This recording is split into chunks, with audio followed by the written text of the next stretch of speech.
Hi, welcome to our regular School for Discipleship mailing. And thanks for watching the video as well. We like to keep you in touch wherever you are in the world with what we're doing here in Bournemouth at our Woodbury Avenue site. So we've had various teaching this week on C.S. Lewis and the apologetics of C.S. Lewis, on the pastoral epistles with Chris Jack. And we had a visit from Colin Bennett, who came to teach on wisdom literature in the Bible. And I thought it'd be really good in this episode that I send you to introduce you to one of the people who's also going to be teaching on the School for Discipleship programme after Easter, and tell you a little bit about the kind of people that we have coming to teach, their background. So let me introduce Antoine. Antoine, great to have you with us. Hello, Chris. Antoine. And Antoine, I've known you actually for quite a few years, but let's go even further back to when I first met you at Moorlands. Antoine, where are you from? Where were you born? How did you come to faith? All right. Well, thanks, Chris. So my name is Antoine. I was born and raised near Paris, in the outskirts of Paris, in France. Born and raised there.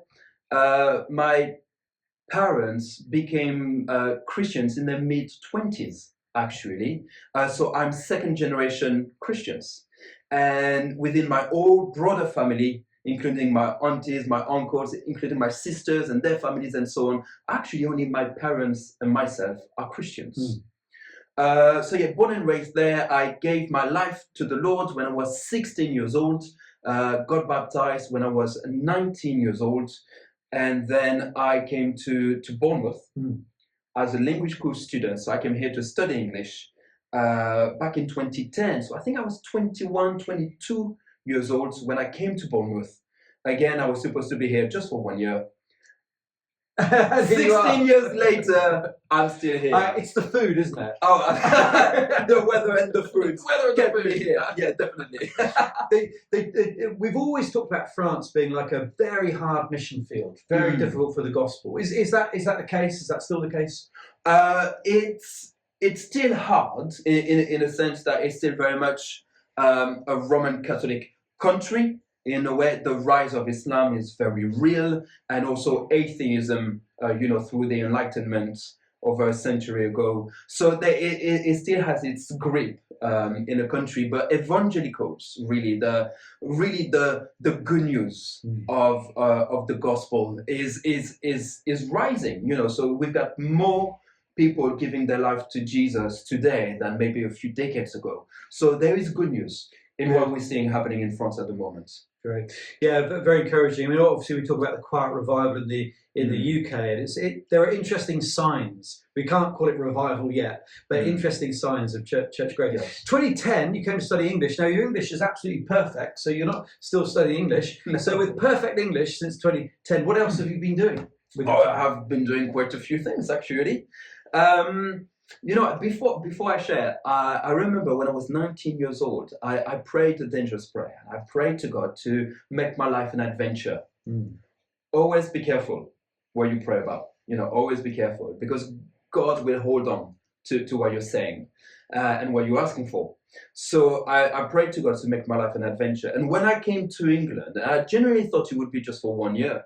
But after that 1 year, I was thinking, oh my goodness, I have to go back to France, which meant going back to live with my parents and being unemployed and trying to find a job. And I didn't like that idea. I didn't like it. So actually, I got involved with a Christian charity called Friends International. And so I became an apprentice for a couple of years, reaching out to fellow international students and sharing the gospel with them. So during that 2 years here, keep on working on my English, but also it was a way for me to learn about world religions, really lead Bible studies. And I remember leading Bible studies with 8 or 9 different international students, and they were all from different countries. And so I've learned a lot about it, but it was only for 2 years. And then I had to do something else. And in my head, I was like, I know how to do short talks. I know how to present Jesus to people of different faiths. I know how to lead Bible studies, but I don't know enough of the Bible. So where did you go to learn more of the Bible? Well, it's not a stage, this one. Anyway, this is where I met you, right? You were my professor at Moorlands Bible College. All those So days ago. Yeah. you taught me preaching. You taught me apologetics. And in my third year, you taught me archaeology. Mm. And through that as well, you taught me theology. And that was 10 years ago. Yeah. Wow. Wow. That was over 10 Yeah, years I ago. do remember you. Great days, actually, and I remember your kind of cohort as well. Good Yeah. times at Moorlands. So, okay, Moorlands College, theology, and then where did you go from there? Well, then actually I did the CELTA, so I became an English teacher as a second language because I went to Myanmar. Right. I spent 2 years in Myanmar between 2016 and 2018. So I went there as an English teacher because I'm not smart enough to be a doctor, not smart enough to be a nurse or dealing with computers, but I could teach English. And therefore that was my way in. And so I went with OM, Operation Mobilization. I was there for 2 years teaching English and then doing friendship evangelism and teaching and preaching in local churches as well. And then I came back in 2018. I got married to my wife in September 2018, and then I've been working back with Friends International, where I became the staff worker and then the center team leader here in Bournemouth. But it came to an end, and now for the past 18 months or so, I've been a local pastor in Charminster, on Charminster Road. It's called Charminster Chapel, and I've been the pastor there. And then here as well, we went to Myanmar together. Now, so I'm indeed, as I shared, I'm married. I've got 3 kids, 6, 4, and 1 at the time of recording. So it's been absolutely fantastic. I love being a husband. I love being a father. And above all, I love being a follower of Jesus. Right, great. So you prayed for an adventure and God has been giving you an adventure. Oh, You're yes. still on it now. Yes. And actually, in that description of what you've been up to over the years, I mean, I love the way in which that it's always preparing us for something more that we can be doing Absolutely. with that skills and Absolutely. background. I mean, a couple of things, Antoine, that stand out to me. One of them, Bournemouth. I mean, what a location for kind of intercultural work, because it's quite a Absolutely. hub, isn't it? It is. English language learning, refugees, immigration, you know, it's quite a melting pot of cultures and people. So you find that, I mean, in terms of intercultural, Bournemouth is more strategic than it would look on the map. Oh, definitely. Absolutely. And again, when I was with Friends International, and I think over a couple of years, I met students from well over 60 different countries. Yeah. And my wife worked as well with refugees and asylum seekers. And so she met as well people from all over the world. So yes, so the world is on our doorstep. It's like the reverse Great Commission, isn't it? Absolutely. To go out to the edges of the world to take the gospel. They're coming to us. They're coming to us, yeah. Yep. How well do you think the church is doing at this time in making the most of this opportunity? I mean the church in general, but how well are we doing, do you think, in making the most of the opportunity it gives us? I think we need to see as well where the churches are. In a sense, sometimes the churches will be in the middle of a road where there's not much, you know, there's no schools or there's no universities there. So it's very much going to be British people living on that street. So I don't think we can expect a lot from those churches. You know, they already have, the community around them to reach out to. But I think there are many other churches who are doing a lot, or opening their church, to be a community cafe where people can come in and sit and have a chat, have fellowship with Christians. And then to actually having some churches, where it's being recorded, but then they understand that for some of the people to be seen online will not be good. And so that's why you've got areas in churches where you're like, if you don't want to be seen online, you're going to sit there, you're going to be protected because we love you and we care for you. And so that's loving your neighbor. Yeah. Loving your neighbor and having the interest at heart, for them to sit down, not be thinking what might happen, but focus on the word of God. And I think it's great. That's great. Is there more that we can be doing in terms of, like, just thinking of a church service for a moment, because that's a helpful example. Is there more we can be doing to be more inclusive in terms of the cross-cultural outreach we're doing as churches? I think there's a couple of things you could be doing. I think we've got in our church ourselves, sometimes we've got an Iranian couple coming, and so they speak.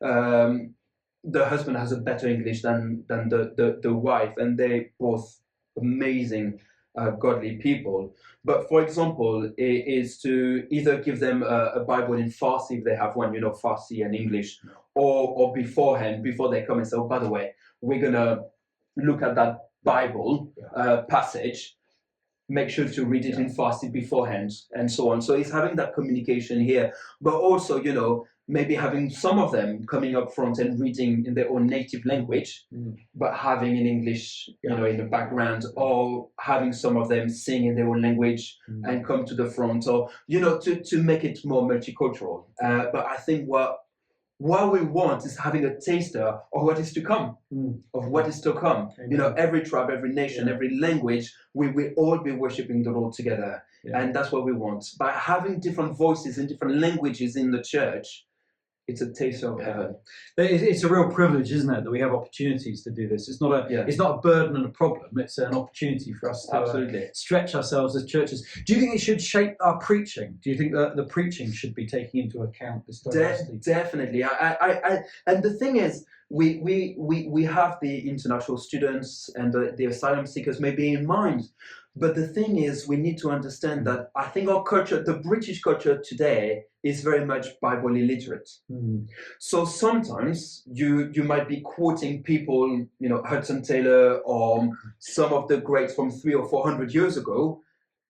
They might not know who you're talking about. And therefore, I think sometimes we take it for granted that people we know who we mean when we say, oh, by the way, do you remember that guy? Well, no, they might not know it. And it's not because they're international students. It's actually even the British. That's right. Yeah, I mean, actually, in that sense, of course, the cross-cultural mission thing has to be done to the UK. Absolutely. So we can find now everywhere we go. It's a mission opportunity. I think it's Leslie Newbigin who emphasised that in his theology. Leslie Newbigin was a church leader who went out to serve in India for decades and decades of his life. And when he returned to Britain, and when he retired from India to return to Britain, he wrote about this in the 1990s. The UK needed a missionary encounter with the gospel. It's like we shouldn't be training pastors so much in our Bible colleges. We should be training missionaries to serve in the UK. Because the principles of mission. I always felt at Morelands actually that we had a course in missiology. Ian Kirby would have taught, which was really for people thinking about overseas mission. But actually, the principles more and more we need for here, because we are now missionaries.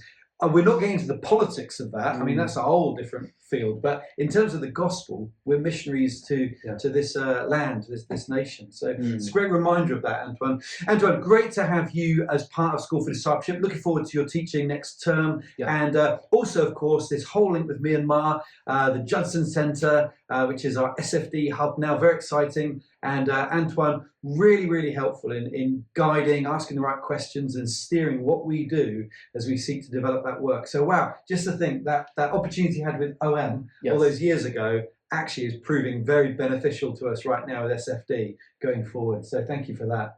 I thank the Lord. Thank the Lord. God's in this. Great. Hey, thank you very much for listening to this. We'll send you another video next week. So do let your friends know to subscribe and get this weekly email so we can keep you in touch with what we're doing. We've got one more week next week. Then we take an Easter break for a couple of weeks. I'm actually off to Australia. I'm going to be speaking at a convention over in Melbourne. So I'll be away for a couple of weeks, and then we'll resume sending out our weekly emails when we start back at the beginning of the new summer term. Who would have thought we finally got to the summer? So our summer term email will come out then. But thank you for following what we're doing at School for Discipleship. God bless you. God bless. See you next time.